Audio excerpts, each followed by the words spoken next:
You're listening to Exploring Boys Education, a regular podcast produced by IBSC, examining current issues affecting boys, teachers of boys and boys' schools. I'm Tom Batty, Executive Director of IBSC, and whether a first-timer or a frequent caster, it's a pleasure to welcome you to this episode. In this episode, Bruce Collins, our Director of Membership Engagement, interviews Professor Andrew Martin from the University of New South Wales about the latest IBSC Global Research Report, the role of educators in supporting boys' academic and social emotional well-being. With participation from more than 40 IBSC schools, this project aims to move beyond theory and pinpoint the specific high-impact practices that maximise a boy's sense of agency, resilience and engagement. Bruce and Andrew's conversation explores an actionable blueprint for your school, focusing on the key strategies educators can adopt immediately. They highlight the practical ways teachers and coaches can operationalise the research findings to build genuine connection and foster lifelong success for every boy. The research report that forms the basis for this conversation is now available free for IBSC members in the IBSC Member Centre. As you will hear, the rigour and intent imposed by Professor Martin on this project reaps evidence practices for improving outcomes for boys. It's been a pleasure to work with Professor Martin. His work will empower and direct teachers and co-curricular leaders in IBSC schools across the globe, and we are sincerely grateful. Before getting underway, a note of a not-to-miss IBSC online event on the 20th of November, facilitated by Sally-Ann Huang, High Master at St Paul's School and IBSC Board of Trustees Vice Chair for UK Europe. Sally-Ann's session will explore the dynamic role of women in leadership at boys' schools. She will review the key academic research that reveals pathways to leadership for women, from selection processes to their experiences in the post. Through these studies, Sally-Ann will examine the hallmarks of success for female leaders and their impact on school culture and student development. This event will benefit current and aspiring female leaders in boys' schools, as well as current school leaders who seek better to understand, support and advance female leadership in this context. So, benefit us all. Visit the IBSC website to register. Now, it's over to Bruce and Andrew. Thank you, Tom, for that introduction. And from my side, Andrew, welcome to Exploring Boys Education. It's wonderful to have you on the podcast. Thanks for having me. So you've just presented online to a number of IBSC members, and I was really blown away again after reading the research reports and also listening to you speak about it. Just wonderful research that I think is going to have huge impact in our community. And it's great to have you on here to highlight some actionable strategies that schools can employ to support well-being. And these strategies, as Tom mentioned, are sourced from your research with IBSC schools.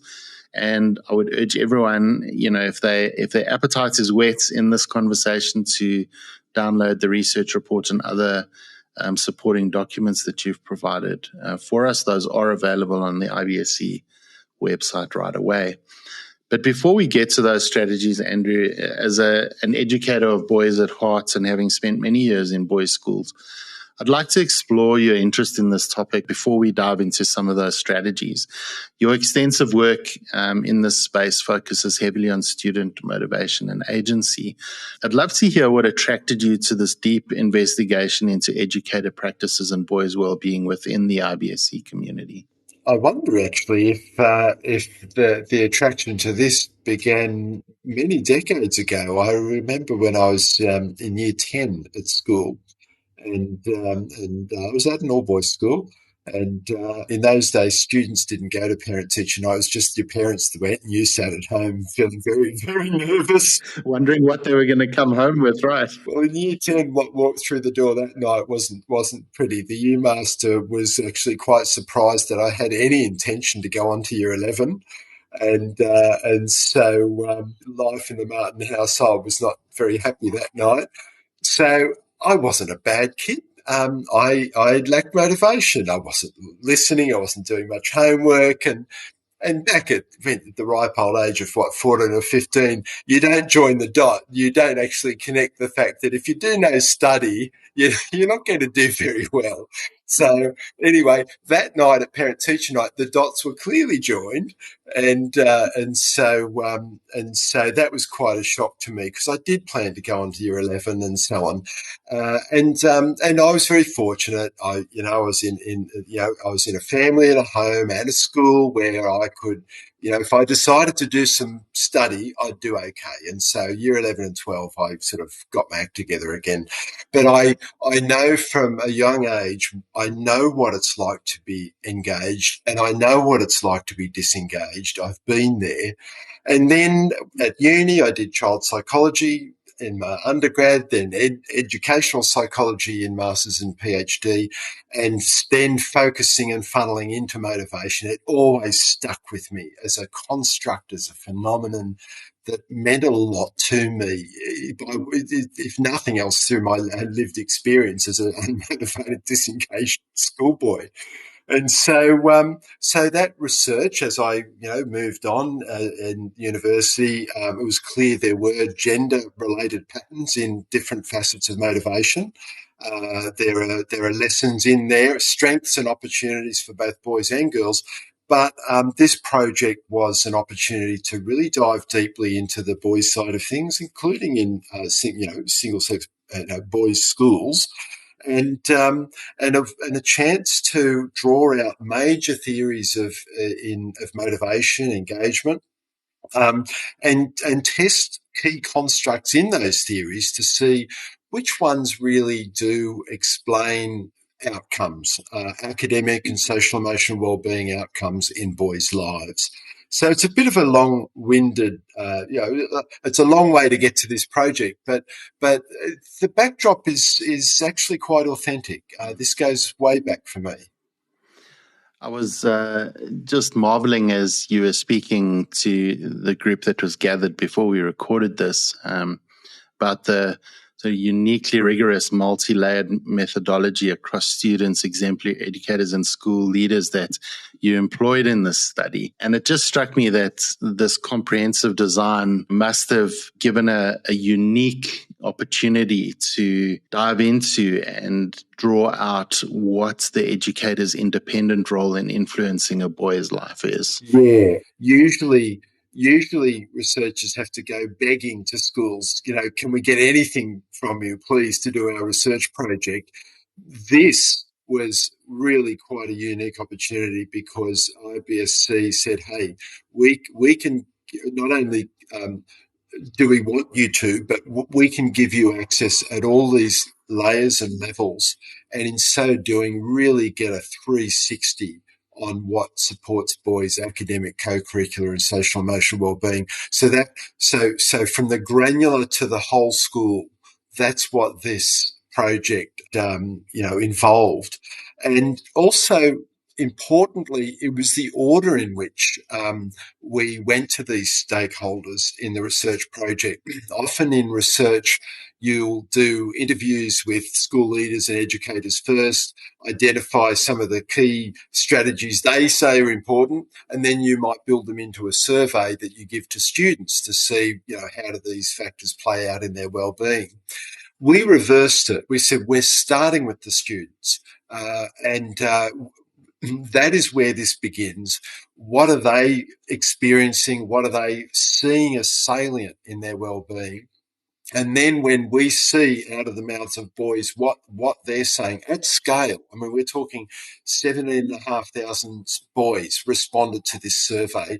It's possibly the largest survey of boys, certainly of boys in boys' schools, ever conducted. And then we followed the boys that is, so all right, you've said this.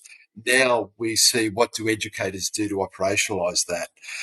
Another key feature of this multi idea of the project is the fact that it's what we call its multivariate nature, and that is, we, in the quantitative part, we employed statistical methods that were multivariate, and what that means is you throw a lot of possible teaching support factors into the pot, and statistically you can disentangle which of these is making you the biggest unique difference or effect or impact on boys' well-being. Usually you're limited by sample size. You can't throw too many factors into the pot because you need large samples.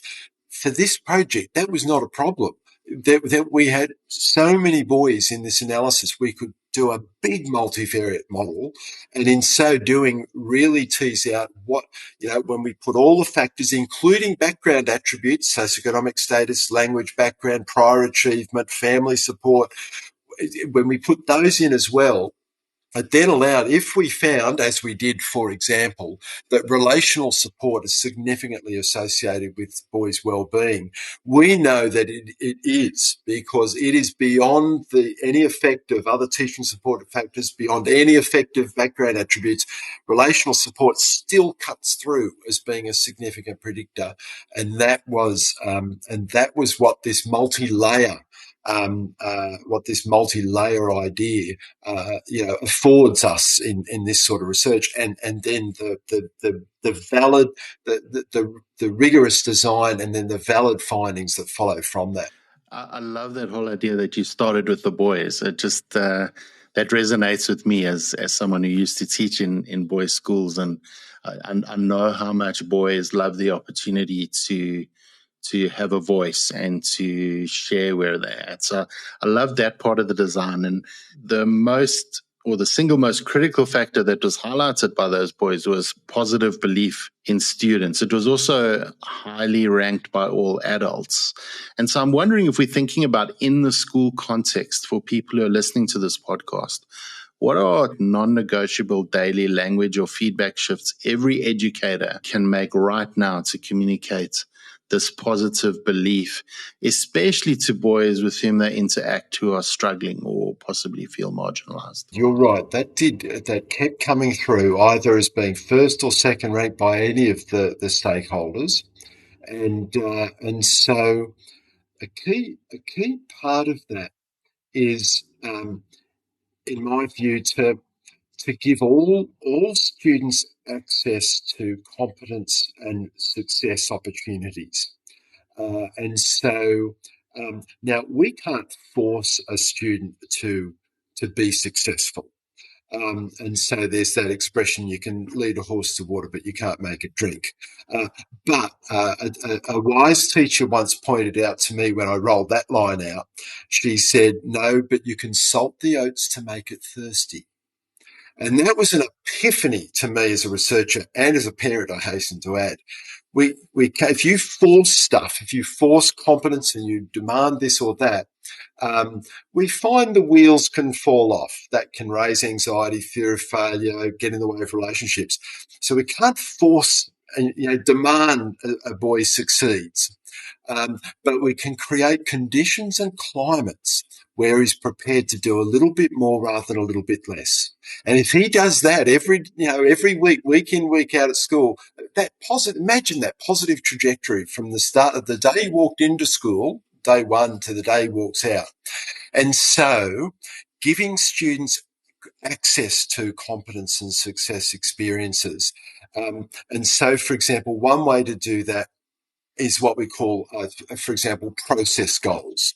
These include things like effort, knowledge building, skill building, understanding, and so on, more than, for example, outcome goals, marks, rank, pecking order. The minute you go to rank and normative assessment and relative assessment, it is a sifting of winners and losers. There is no getting around that. Someone will come second. Half of them will come below. So when you're talking about positive belief in students, if you tether your wagon too much to normative and relative assessment. I recognise it has its place, mark my words, but if we tether it too much, then instantly you relegate some students to failure, for want of a better word. Whereas those process goals, every student can build their knowledge. Every student can try a little harder than they did before. Every student can understand something a little better if they give it a little more time. And that's what I mean about giving students greater access to competence and success. No, we can't demand they know it more or understand it more, but we can create conditions and climates where they're prepared to give something a shot. So that's one way of communicating positive belief. Set the conditions and start establishing goals where every boy has a crack at success, even if he may choose not to take that crack at the moment. Another one, and it's related, is this idea of personal best goals. Goal setting and goal striving. Often we associate that with sport and co or extracurricular life, but we've done a lot of research on PBs in the classroom for your academic life. And so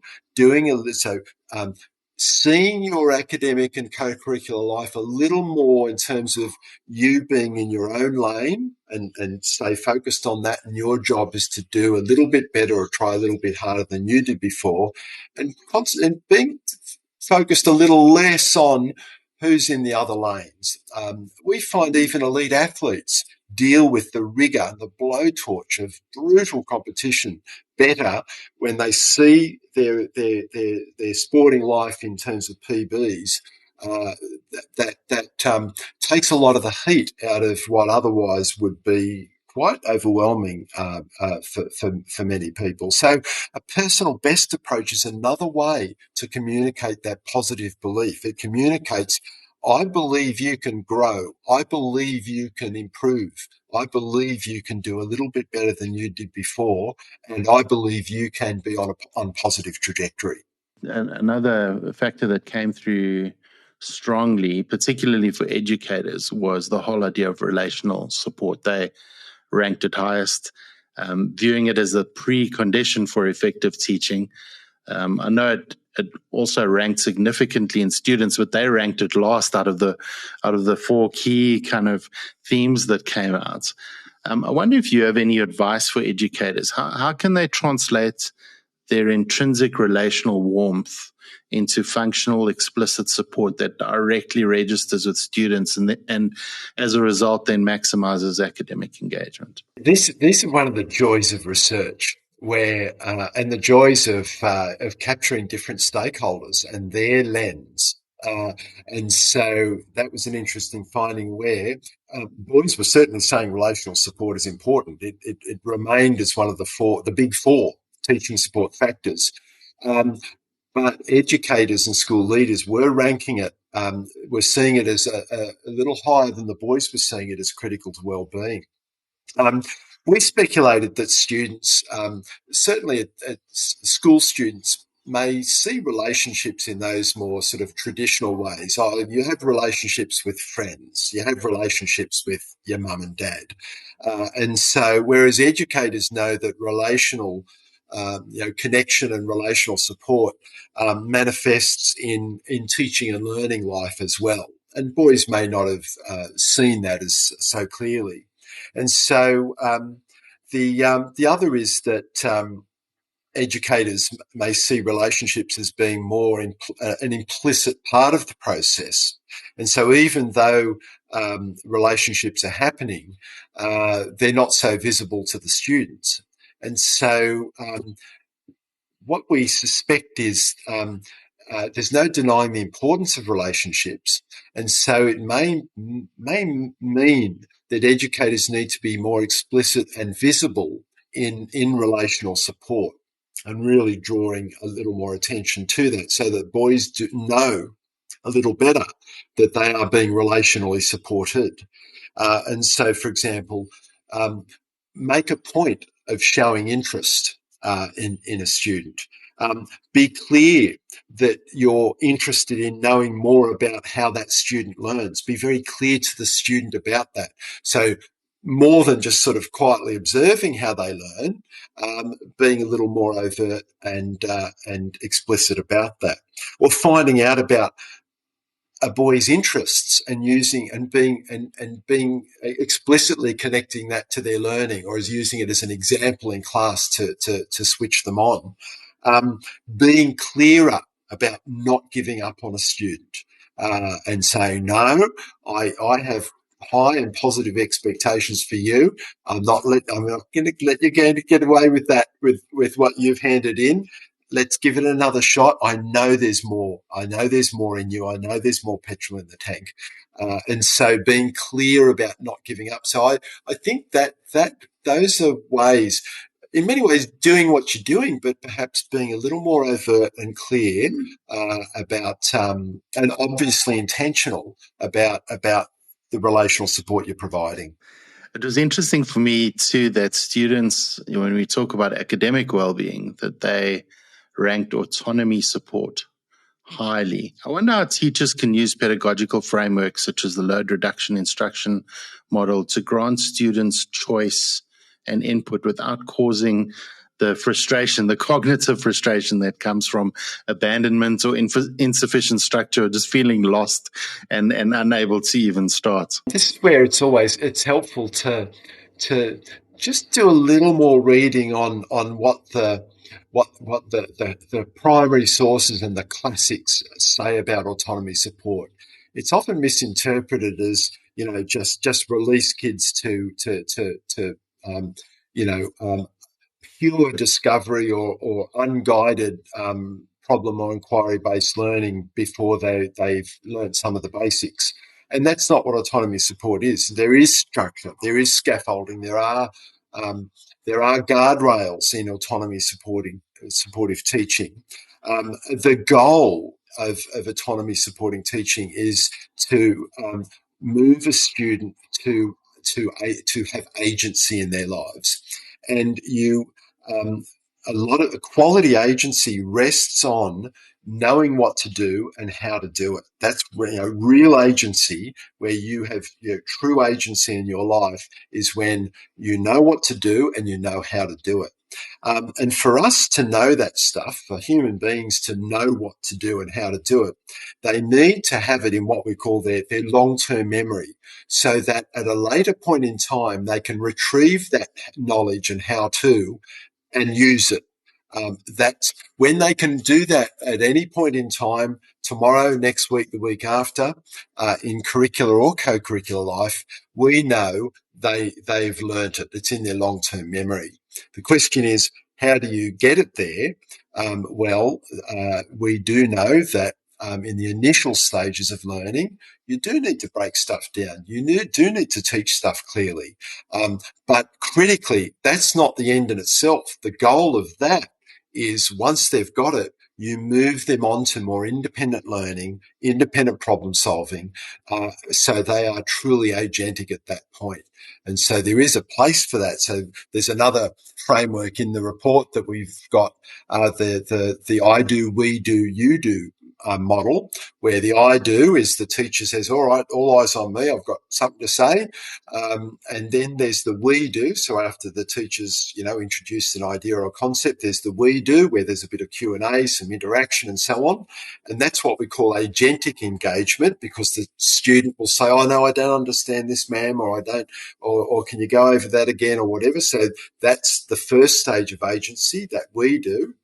Then when the teacher's satisfied they've got the basic knowledge and skill, the teacher moves them on to the you do phase, which is very much autonomous, independent problem solving, but only after the teacher's satisfied they know what to do and how to do it first. So autonomy support, the goal of that is to move a student from that more structured early phases, but the goal is to move it. It's a means to the desirable end of agency and autonomy. I'd like to shift to the co-curricular now, and I love that your research focused on both the classroom and the co-curricular domains. And it was interesting for me that boys valued quality instruction really highly in the co-curricular domain.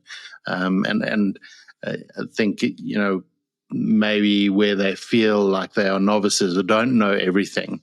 And so I wonder if you could share what's possibly the single most important functional strategy a coach or co-curricular leader might employ to quickly build competence and confidence in novel or high-stakes activities. That's another very interesting finding, because you would think, oh, I want quality instruction in the maths class, or, that stuff there where there's real intellectual grind and muscle needed in academics. And that's where you want the quality instruction. Of course, the boys reported they did, but it was in the co-curricular that they ranked quality instruction the highest, which was really fascinating. And as we reflected more, we speculated that co-curricular life, a lot of these things are quite novel. And, many schools encourage boys, hey, give something different a shot. Try debating, try chess. Cadets, you weren't doing cadets at age 5. And so there were these, so co-curric, when you think about it, has so many slices of life that a student likely has never or experienced only to a small degree. So what I'm saying is, in many aspects of co-curricular life, students are novices. And what we do know about novices, getting back to that idea of long-term memory, what do you know and do you know how to do it? They don't have much in the back room of long-term memory. They don't have, and including muscle memory when it comes to sport and so on. And so what we know when you're a novice in the early stages, again, you need things broken down. You need a strategy we call chunking, and co-curricular and extracurricular. Sport is an example. They're experts at doing that, breaking skill sets down and so on. So you break it down so it's in bite-sized, manageable bits. There's good support and scaffolding. There's the opportunity to practice and rehearse what you're doing. Then there's some feedback and feed forward from the coach or the instructor or the music tutor about, okay, this your corrective information and this is what you can do next time. That's the feed forward part at the end. And then when they've gone through sort of those first four steps, so breaking it down, scaffolding, practice, feedback, feed forward, you go through that and the coach or the teacher, the instructor says, I think you've got the basics. Now I want you to have a go at this fuller musical piece, or I want you to actually now, this Friday night, you're going to be the first speaker in the debating team and so on. And so that fifth step is where they're released to that more independent practice and problem solving. So these 5 areas are what we know a novice needs to move from novice status to expert status. And it was fascinating in the extracurricular. Now, that's obviously the case in maths and science and drama and so on, and art and economics, of course. But it was interesting. It seemed also to be the case that was highly valued among the boys. Those 5 areas that I've just mentioned were coming through as quality instruction in co-curric. If you were speaking to school leaders, what advice would you have for them to build sustainable, measurable educator agency across the institution when it comes to these markers of well-being in a boys' school? The first thing is, if we go back to what I mentioned earlier, you can lead a horse to water. So leadership is a delicate role, and leaders will know the more they demand and drive, that doesn't go so well with staff. So you can lead a horse to water if you can't make drink, but you can salt the oats to make it thirsty. So leaders that create conditions and climates where their staff are prepared to give something a go, where their staff are prepared to do a little bit more rather than a little bit less. It's the same idea.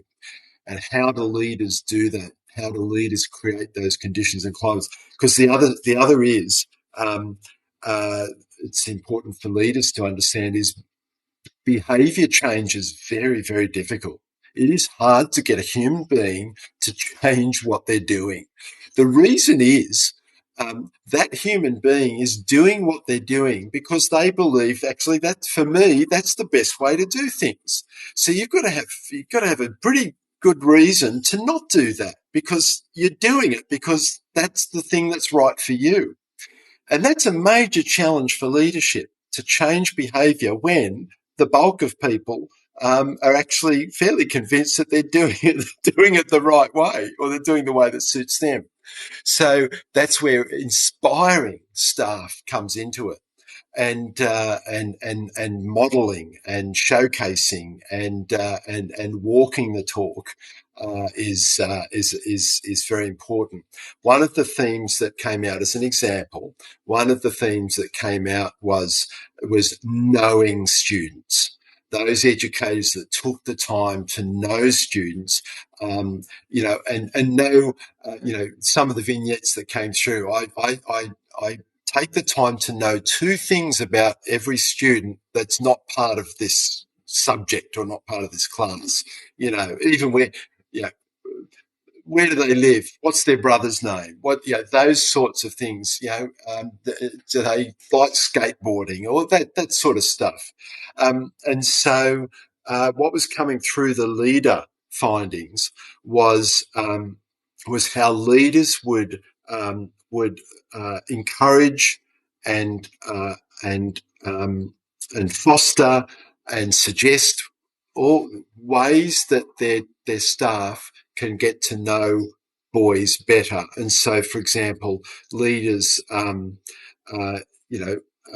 emphasising how important it is to capture data and information on students, and to have this represented in ways for educators to better know each student.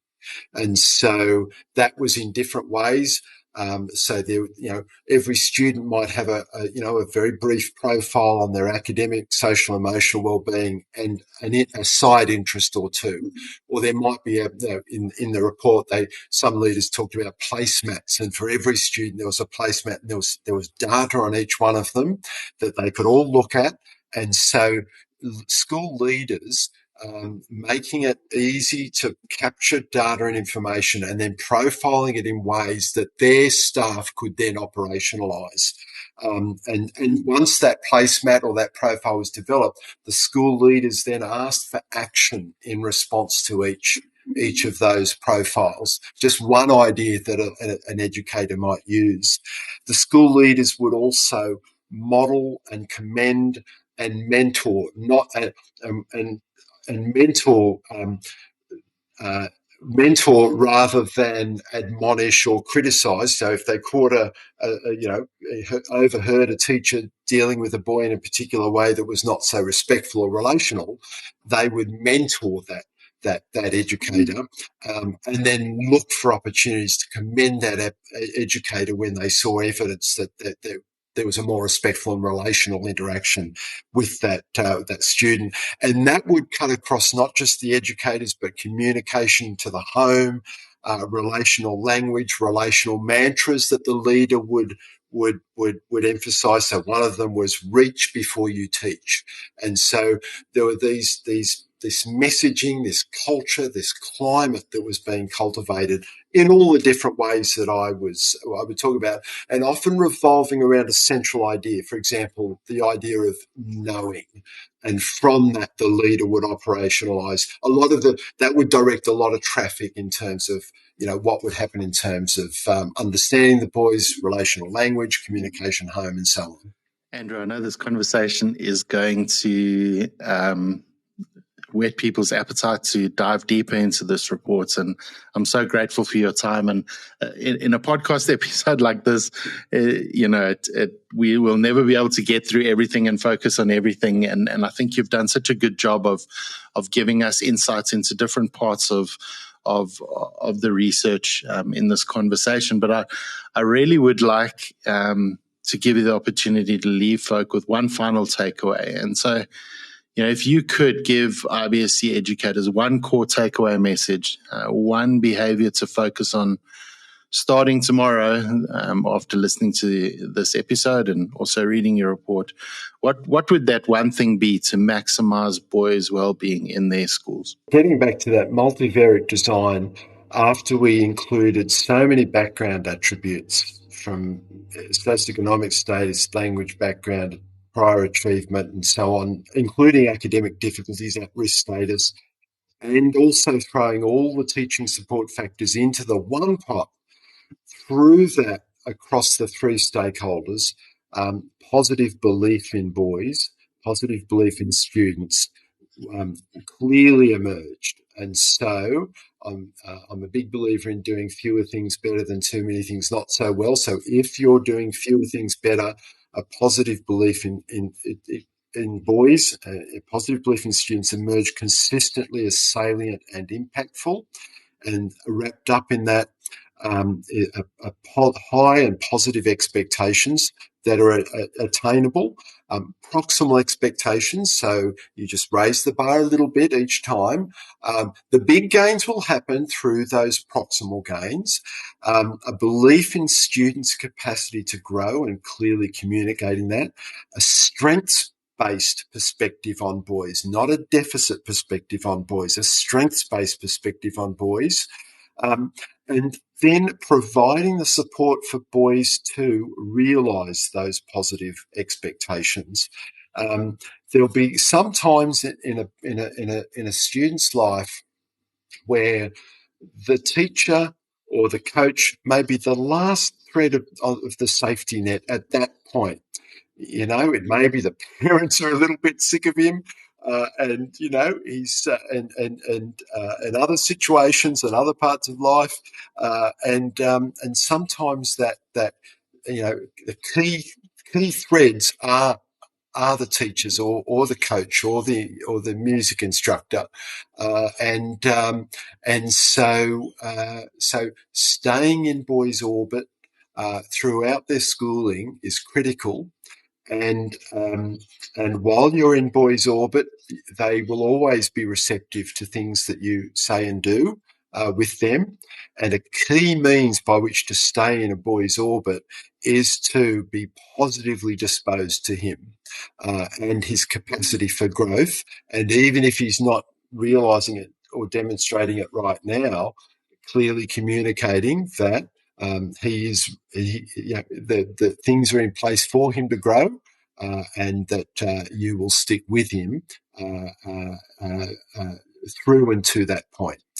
Those would be my take homes from this project. I'd love to speak to you more about this, but we're going to wrap up. Again, thank you so much for not only your time today to share some insight into the research, but the almost 2 years you've spent investing in this project to inform our member schools and educators in our member schools. We are really, really grateful. So thank you very much. It's been a real pleasure. Thank you. The key takeaway from this research is clear. The most impactful strategy is our unwavering positive belief in our boys. As Andrew said, it's about adopting a strengths-based perspective and staying in their orbit, clearly communicating our belief in their capacity to grow. Andrew's research provides such a clear, actionable blueprint, from the I do, we do, you do model for building true agency to the critical need for quality instruction in the co-curricular sphere. To dive into all the actionable strategies discussed today, download the full report, available now and free for all IBSC members in IBSC Member Centre. Thank you again for listening. Until next time, keep championing boys' education.